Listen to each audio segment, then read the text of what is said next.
ओम शांति।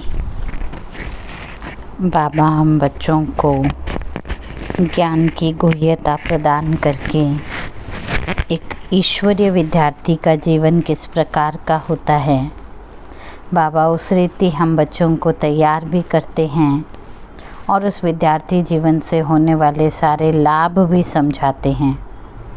क्योंकि जितना जितना हम बच्चों को वो स्पष्ट रहेगा, हम उस जीवन का संपूर्ण लाभ ले सकेंगे। जैसे कि बाबा की 92 की मुरली जो चल रही है, उसमें बाबा खास सितंबर मास में नया सेशन शुरू हुआ तो बाबा सत्य और असत्य का विशेष अंतर बताते हुए बाबा हम बच्चों को कह रहे हैं, बच्चे आपने क्या पाया है, चेकर भी बनना है, अपना मेकर भी बनना है। जब तक हम अपनी चेकिंग नहीं करेंगे, अपनी प्राप्ति के बारे में समझ नहीं कर पाएंगे और यही चेकिंग हमारे अंदर चेंज लेकर आती है। इसलिए बाबा कह रहे जैसे प्यार का सबूत बच्चों के लिए बच्चे बाबा को भी कहते हैं, बाबा मैं जो हूँ जैसा हूँ आपका हूँ, तो बाबा भी रिटर्न में प्यार के सबूत में कहते बच्चे तुम जो हो जैसे हो मेरे हो। लेकिन अभी क्या करना है, अभी बच्चों को सबूत भी देना है। क्या सबूत देना है? बाप कहते हैं जो हो जैसे हो मेरे हो, और आप क्या कहेंगे, जो हैं वह सब आप ही हो, माना मेरे सर्व संबंध बाबा आप ही से ही हैं। ऐसे तो नहीं थोड़ा थोड़ा और किसी और से हैं। बाप से प्यार है, लेकिन कभी कभी असत्य के राज्य के प्रभाव में आ जाते हैं। वैसे तो बाबा से हम बच्चों का प्यार है, लेकिन कभी कभी ऐसा होता है जो बाबा कह रहे असत्य के राज्य के प्रभाव में आ जाते हैं, जिसके कारण बाबा एक होते हुए भी दूसरे तीसरे चौथे की आवश्यकता पड़ती है। तो ये मुरली बाबा की फिर समाप्त होकर यहाँ पर बाबा याद प्यार दे रहे हैं। अच्छा, चारों ओर के यथार्थ सत्य को परखने वाले सच्चे बाप के सच्चे बच्चों को सर्व स्नेह में समाई हुई श्रेष्ठ आत्माओं को सदा सर्व वायदे को निभाने वाली समर्थ आत्माओं को सर्व यथार्थ परखने वाली शक्तिशाली आत्माओं को सर्व याद और सेवा में निर्विघ्न रहने वाले सदा साथ और समीप रहने वाले बच्चों को याद प्यार और नमस्ते। देखिए आज शुरू में ही आपको बाबा की याद प्यार भी मिली, नमस्ते भी मिली। हम बच्चों की भी बाबा को बहुत बहुत दिल से याद प्यार, नमस्ते और शुक्रिया। अब बाबा के सामने दादियाँ बैठी हैं, बाबा दादियों से मुलाकात कर रहे हैं। जितना जो सेवा के निमित्त बनता है, उतना ही दिल का 1000 गुना स्नेह सेवा के साथ अनुभव होता है। इसलिए जिम्मेवारी नहीं लगती, खेल लगता है। सेवा के निमित्त बनते हैं ना, इसलिए जिम्मेवारी महसूस नहीं होती और ही खेल लगता है। खेल तो नया ही देखना अच्छा होता है ना, पुराना खेल क्या देखेंगे। खेल मतलब एक चीज़ को जो देख चुके उसको बार बार देखने से क्या ही आनंद आएगा। तो जब वृक्ष का विस्तार होता है तभी सार बीज प्रत्यक्ष दिखाई पड़ता है। जैसे जैसे बढ़ता जाता है ना, तब मालूम पड़ता है ये किसका बीज था। ऐसे तो बिना नॉलेज के बीज की पहचान कर नहीं सकते। विस्तार सार को प्रत्यक्ष करता है, मज़ा आता है ना, आता है मज़ा। अब आप देखिए, हम कई सारी ऐसी चीज़ें हैं जिसको शुरू में नहीं जानते थे, लेकिन अब पहचानते हैं तो कहते अच्छा इसके अंदर ये कल्याण समाया हुआ था। कई बार आपके साथ हुआ होगा तो आप लिखिएगा। हाँ जी, कई बार ऐसा होता है जो मैंने खुद पर्सनली अनुभव किया कि जब सिचुएशन आ रही होती है उस समय हम मूंझ रहे हैं कि ऐसा ये वाली बात ऐसे इस समय होने की क्या ज़रूरत थी, ये तो बाद में भी हो सकती थी।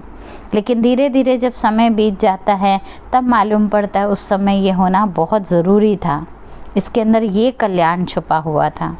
तो फिर जब देखते तो मज़ा आता है ना। और हमारा पुरुषार्थ होना क्या चाहिए, मज़ा घटते समय ही आ जाना चाहिए, क्योंकि बाबा ने तो हमें तीनों काल की पहचान दे दी है, तो आता है ना ये मज़ा।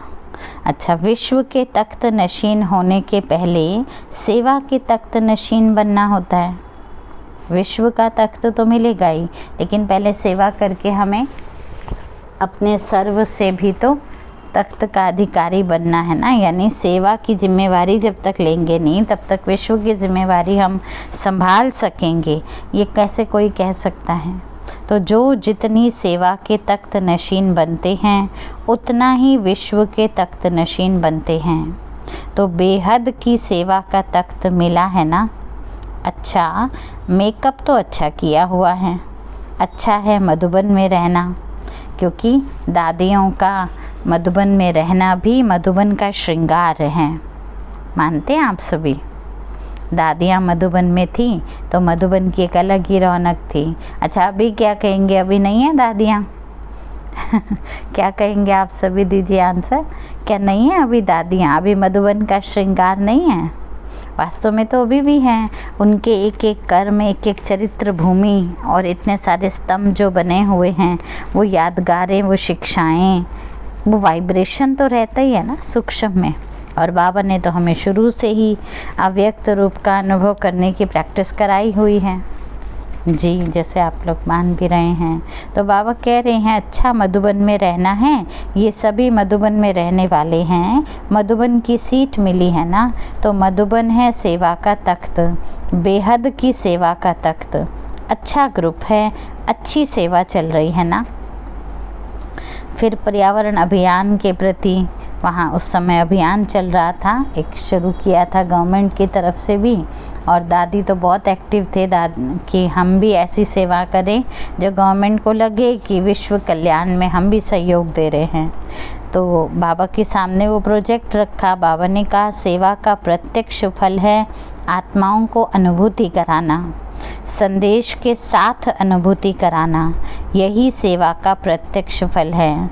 संदेश देना तो कब भी जान सकते हो, मना चलो अभी नहीं तो बाद में सही, वो तो कोई बात नहीं, लेकिन मुख्य बात आती है अनुभूति की।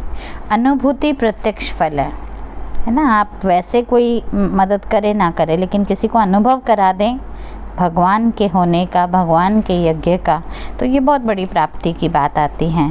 इसकी आवश्यकता है जो सिवाय आप लोगों के और कोई करा नहीं सकता। सुनाने वाले अनेक हैं, अनुभव कराने वाले सिर्फ आप हो। ठीक है, स्वीकार है? बाबा के सुनाने वाले तो अनेक है, दुनिया में भी बहुत मोटिवेशनल स्पीकर और अलग अलग प्रकार से लेक्चर्स देते हैं, लेकिन अनुभव कराने वाले, उनके ज्ञान में और हमारे ज्ञान में जो मुख्य अंतर है वो कौन सा है? बाबा कह रहे वो है आपका अनुभव। तो अनुभव कराने वाले आप हो। स्वीकार है? ऐसा नशा रहता है कि हम ही अनुभव कराते हैं। हाँ जी, नशे से कहना चाहिए तुरंत ही। मुझे तो अच्छा लगता है बाबा बोले और तुरंत हम बाबा को बोले जी बाबा हम कर सकते हैं, हमें स्वीकार है, हम हैं ऐसे, है ना। चलिए, कह के लिखवाना भी बाबा कहते अच्छी बात है, इससे थोड़ा अटेंशन बना रहता है। अब है अव्यक्त बाप दादा की पर्सनल मुलाकात अलग अलग ग्रुप से। तो दुख की लहर से मुक्त होने के लिए कर्म योगी बनकर कर्म करो। अगर दुख की लहर से मुक्त होना है तो बाबा का इशारा है कर्म योगी बनकर कर्म करो। कैसे? आगे समझा रहे हैं। सभी अपने को श्रीमत पर चलने वाले श्रेष्ठ आत्माएं अनुभव करते हो। नाम ही क्या है? श्रीमत। तो श्री का अर्थ ही है श्रेष्ठ। तो श्रेष्ठ मत पर चलने वाले खुद कौन हुए? श्रेष्ठ हुए ना। ये रूहानी नशा बेहद का नशा रहता है या कभी कभी हद का नशा आ जाता है? हाँ जी, क्या हालचाल आप सबका? बाबा पूछ रहे हैं क्या श्री का अर्थ श्रेष्ठ है, तो हम श्रेष्ठ मत पर चलने वाले हम भी श्रेष्ठ हैं, ये हमको नशा रहता है। और ये आत्मा है, इसलिए रूहानी नशे की बात है। कभी कभी हद का नशा भी आ जाता है, इसलिए सदा अपने को देखो, चलते फिरते कोई भी कार्य करते बेहद का रूहानी नशा रहता है। चाहे कर्म मजदूरी का भी हो, साधारण कर्म करते अपने श्रेष्ठ नशे को भूलते तो नहीं हो। कर्म मेरा साधारण है, लेकिन साधारण कर्म करते भी बाबा कह रहे आप अपने श्रेष्ठ नशे को भूलते तो नहीं हो। घर में रहने वाली, घर में सेवा करने वाली साधारण माताएं हैं ये याद रहता है, यह जगत माता हूँ, जगत का कल्याण करने के निमित्त हूँ, यह इतना श्रेष्ठ कार्य कर रही हूँ, ये याद रहता है। चलिए, माताएं बहुत जुड़ी हुई हैं ना, बताइए। बाबा बोल रहे हैं, हाँ जी तो लिख रहे हैं, है ना, नशा भी रहता है आपने लिखा, लेकिन यहाँ बाबा पूछ रहे हैं कि घर में रहते कोई भी कार्य करते हैं तो उस समय आपकी अवस्था क्या रहती है।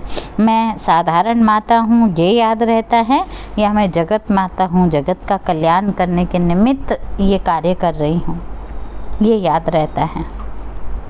जिससे ये रूहानी नशा होगा उसकी निशानी क्या होगी, वह सदा खुशी में रहेगा। कोई भी कर्म करेगा लेकिन कर्म के बंधन में नहीं आएगा। देखिए, अभी आप लिख तो रहे हैं जगत माता, हाँ जी, लेकिन बाबा कह रहे हैं उसकी निशानी क्या है, हम कैसे लिखें। आपने तो मान लिया मैं जगत माता समझ के कार्य करती हूँ, लेकिन बाबा की नज़र से आपका जगत माता का स्वरूप है, ये कब मालूम पड़ेगा, जब आप हर कार्य में खुशी में रहेंगे, कोई भी कर्म करेंगे कर्म के बंधन में नहीं आएंगे, न्यारा और प्यारा बनकर रहेंगे। कर्म के बंधन में आना अर्थात कर्म में फंसना, और जो न्यारा प्यारा होता है वह कर्म करते भी कर्म के बंधन में नहीं आता। जिसको न्यारा, अब आप सोचिए जैसे ऑफिस में कोई काम करने वाला होगा एम्प्लॉय टाइप में, तो उसको पता है ये मेरा ऑफिस नहीं है, मैं तो यहाँ एम्प्लॉय हूँ, तो वो आता है, जितनी ड्यूटी दी जाती है उसको वो करता है और न्यारा हो जाता है। उसके बाद की फ़िक्र क्या हुआ क्या नहीं हुआ, आउटपुट निकला नहीं निकला, क्या किया वहाँ तक भेजा नहीं, उसका काम जितने तक का था वो करके उसने आगे पहुँचा दिया, तो न्यारा हो गया ना। उसके बाद कोई चिंतन नहीं। हम क्या करते, कर्म भी करें चिंतन भी करें, फिर उसका रिज़ल्ट नहीं निकला। मान लीजिए किसी को ज्ञान ही सुनाया, फिर वो आया नहीं, उसने अच्छा कहा नहीं, पता नहीं उसको अच्छा लगा होगा नहीं, तो अगर हम इस छोटी छोटी प्राप्तियों के पीछे लगे रह गए तो कर्म के बंधन में फंस गए ना, न्यारे प्यारे तो नहीं हुए। तो उसको कर्म योगी बनकर कर्म करना तो नहीं कहा जा सकता। तो अगर कर्म के बंधन में आएंगे तो खुशी गायब हो जाएगी, क्योंकि कर्म अच्छा नहीं होगा। लेकिन कर्म योगी बनकर कर्म करने से दुख की लहर से मुक्त हो जाएंगे। समझा, कितना बड़ा वरदान है ये, कि अगर हम कोई भी कर्म योगी बनकर करेंगे तो दुख की लहर से मुक्त हो जाएंगे, सदा न्यारा होने के कारण प्यारे रहेंगे। तो समझा कैसे करना है, समझा माना हमें तुरंत जी बाबा बोलना है, ठीक है क्योंकि बाबा सुना नहीं रहे हैं ना, तो बाबा कह रहे समझा कैसे कर्म करना है। कर्म बंधन मुक्त होकर करना है, कर्म का बंधन भी खींचे नहीं, मालिक होकर कर्म कराएं। कर्म भी करना है तो कोई भी इंद्री, कोई भी स्वभाव संस्कार खींचे नहीं, मालिक बनकर करें। मालिक न्यारा होता है, मालिक होकर कर्म कराना, इसे कहा जाता है बंधन मुक्त आत्मा। ठीक है, मालिक बनकर अथॉरिटी से जब हम कोई कार्य कराते हैं तो इसे कहा जाता है बंधन मुक्त आत्मा। ऐसी आत्मा सदा स्वयं भी खुश रहेगी, दूसरों को भी खुशी देगी। ठीक है, निशानी है ये ऐसी आत्मा। अब हमने समझा, हाँ जी तो बोल दिया, लेकिन यहाँ बाबा कह रहे हैं अगर सच में समझा है तो निशानी क्या होगी, ऐसी आत्मा स्वयं भी खुश रहेगी, दूसरों को भी खुशी देगी। तो ऐसे रहते हो, सुनते तो बहुत हो, अभी जो सुना है वो करना है। करेंगे तब तो पाएंगे ना, अभी अभी करना, अभी अभी पाना। याद क्या रखना है, अभी अभी हमने कुछ ना कुछ कर्म करना है और अभी अभी पाना है। माताओं को कभी दुख की लहर आती है, पूछ रहे हैं माताएं माना दुनिया में तो ये दिखाते हैं, फटाफट आँखों की डिब्बी भरी होती है, आंसू आ जाता है, कभी कभी खुशी में भी आ जाता है, फिर कहते हैं हम रो नहीं रहे, ये तो हमारे खुशी के आंसू हैं। तो बाबा कह रहे हैं माताओं को कभी दुख की लहर आती है, कभी मन से रोती हो। मन का रोना तो सबको आ सकता है ना, तो श्रीमत क्या है, याद करो। चलो आपको मन का रोना या आप एक्सक्यूज़ दो, बाबा मन से तो रो ही सकते हैं ना, आ ही जाता है अपने आप ही, हम कोई सोचते थोड़ी ना है। तो बाबा कह रहे अच्छा आपकी श्रीमत क्या कहती है? श्रीमत कहती है सदा खुश रहो। श्रीमत ने तो यही बोला हमें, सदा खुश रहो। श्रीमत यह नहीं है कि कभी कभी रो लो। छुट्टी दी है बाबा ने मुरली में। बाबा तो माताओं को कहते थे विधवा हो के जो रोती हो। तो बहुत काल मन से व आँखों से रोया, बहुत काल से। रावण ने रुलाया था ना, तभी तो रोए थे। लेकिन अभी बाप के बने हो, खुशी में नाचने के लिए, रोने के लिए नहीं बने। रोना अभी खत्म हो गया। दुख की लहर ये भी रोना है। यह मन का रोना हो गया। सुखदाता के बच्चे सदा सुख के झूले में झूलते रहो।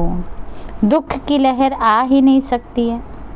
भूल जाते हो तो दुख की लहर आती है। वैसे तो सुखदाता के बच्चे हो, तो बाबा कह रहे दुख की लहर आ ही नहीं सकती, लेकिन आती कब है? जब भूल जाते हो।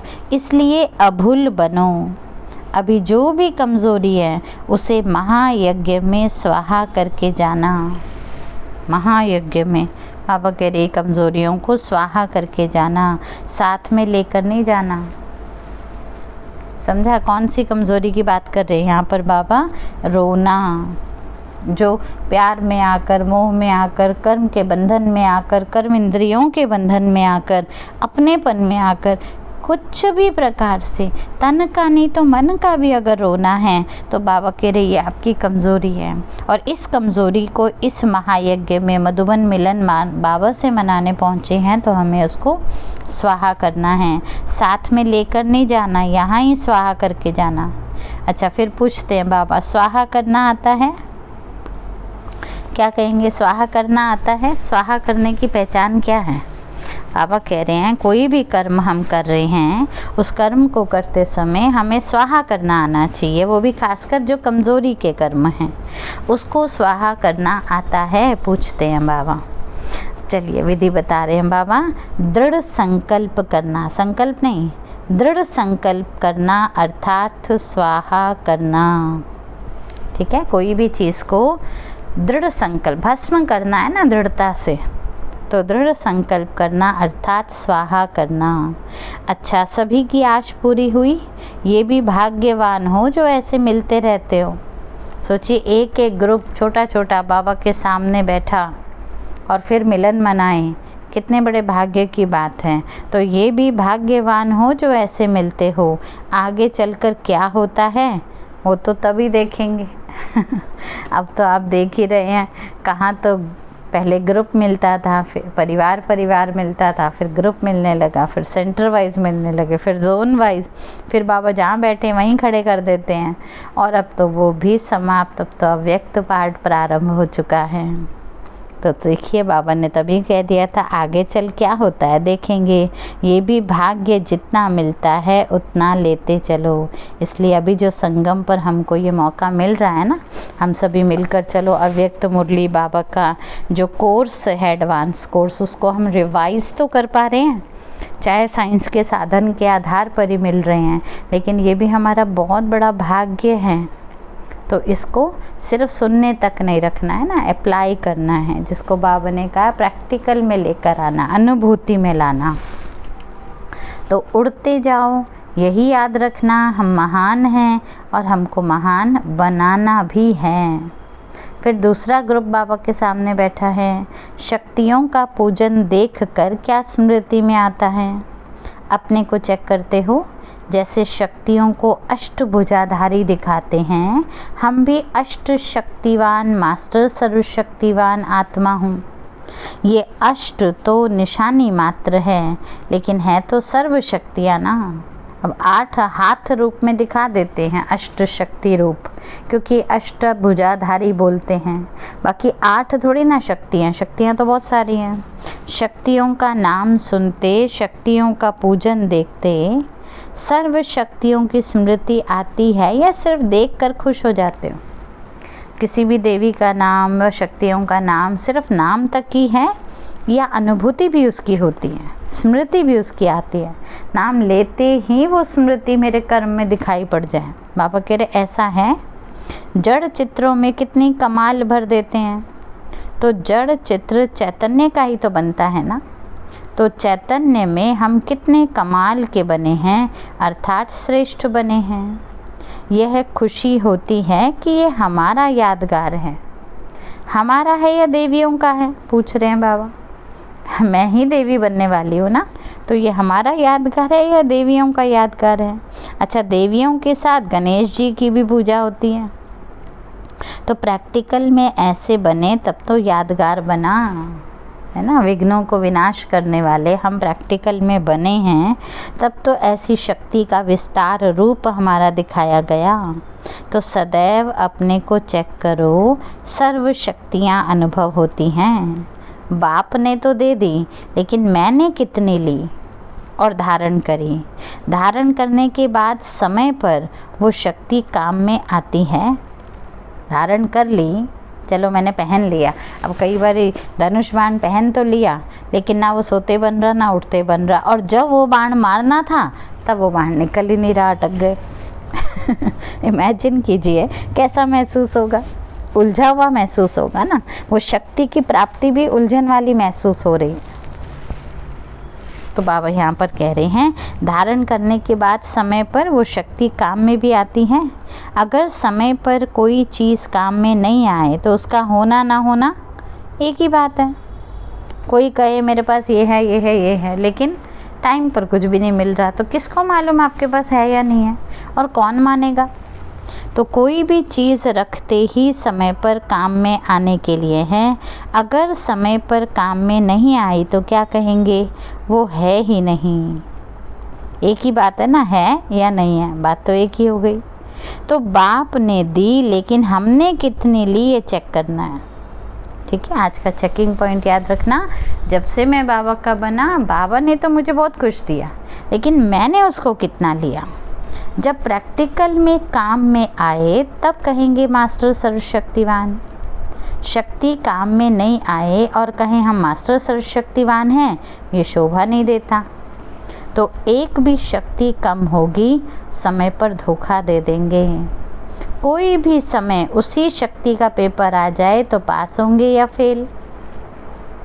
देखिए ना, अगर शक्ति याद ही नहीं है तो मैं उसका प्रयोग क्या करूँगी, और प्रयोग ही नहीं करूँगी तो पास होंगी या फेल होंगी। अच्छा, अगर नहीं होंगी तो फेल ही है ना। शक्ति उस समय काम में नहीं आ रही है, तो इसका मतलब इक्विवेलेंट टू फेल ही है। अगर पास में होगी शक्ति तो पास है। माया भी जानती है, इसीलिए माया की नज़र हमेशा चील की तरह हम पर रहती है कि इनकी शक्ति इस समय इसकी शक्ति की कमी चल रही है, बस वही पेपर लेकर आ जाती है अनुभव ऐसा कई बार होता है। हमारा थोड़ा सा लो चल रहा होता है ना, उसी समय वो पेपर हमारे सामने आता है। इसलिए एक भी शक्ति कम नहीं होनी चाहिए, समझा। ऐसे नहीं शक्तियाँ तो आ गई, एक कम हुई तो क्या हर्जा हुआ। एक में ही हर्जा है, एक ही फेल कर देगी। तो सूर्यवंशी में आना अर्थात फुल पास होना पड़ेगा, और फुल पास होने का अर्थ ही है मास्टर सर्वशक्तिवान बनना। तभी तो कहेंगे ना फुल पास। फिर पूछ रहे हैं बाबा, माताओं में सहन शक्ति है? माताओं कोई ग्रुप्स अलग अलग है ना, हर ग्रुप में माताएं तो रौनक होती हैं। तो पूछ रहे हैं माताओं में सहन शक्ति है या थोड़ा थोड़ा क्रोध आ जाता है? पांडवों को क्रोध या रोब आता है? सहन शक्ति की कमी होगी तो ज़रूर आएगा। सर्व शक्तियों में सहन शक्ति भी एक शक्ति है, और एक भी शक्ति कम हुई तो फुल पास तो नहीं कहेंगे, अधूरा पास कहेंगे। इसलिए बाबा का, इसलिए हम बच्चों को फरमान है सर्व शक्तियों को चेक करो, परसेंटेज कम ना हो। ऐसे नहीं थोड़ा क्रोध आया, ज़्यादा नहीं आया। बाबा कहते थोड़ा भी आया फेल तो कहेंगे, आदत तो पड़ी गई। इसलिए एक भी शक्ति की कमी ना हो। ऐसे अलबेले नहीं रहना कि एक ही तो था, थोड़ा ही तो कम था, बढ़ जाएगा। ये किसके शब्द हैं? कमज़ोरी के शब्द हैं। सुन रहे हैं ना आप सभी, आवाज़ आ रही है ना। बाबा कह रहे हैं ये कमज़ोरी के शब्द हैं, ऐसे शब्द थोड़ा भी कम, कम माना कम, फेल। बहुत समय की कमी समय पर धोखा दे देगी, इसलिए मास्टर सर्वशक्तिवान अर्थात सर्व शक्तियों से संपन्न बनो। सर्व शक्तियों को कार्य में लगाते चलो, उड़ते चलो। समझा? अच्छा, ओम शांति। अभी ग्रुप्स तो बहुत सारे हैं, लेकिन आज के लिए इतना ही। बाबा ने बहुत सारी खुराक दे दी है, हमें चेकिंग करना है अच्छे से बस। चलते हैं, बाबा को याद करते हैं और सर्व को दुआएं देते हैं।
ओम शांति। तो सभी सारा दिन कल जब तक मुरली फिर से हम सुनेंगे, याद रखेंगे। बाबा ने अपनी चेकिंग करने को बोला, कहीं से भी कमज़ोर तो नहीं हैं, सारी शक्तियाँ मेरे ऑर्डर पर हैं। और कोई भी कर्म करते ध्यान रखना, मैं कर्म के बंधन में हूँ या कर्म से न्यारी होकर कर्म कर रही हूँ, ये चेक करते रहिएगा। उसमें मालूम कैसे पड़ेगा? खुशी बनी रहेगी, थकावट नहीं होगी। ओम शांति। सभी अपना ख्याल रखिएगा।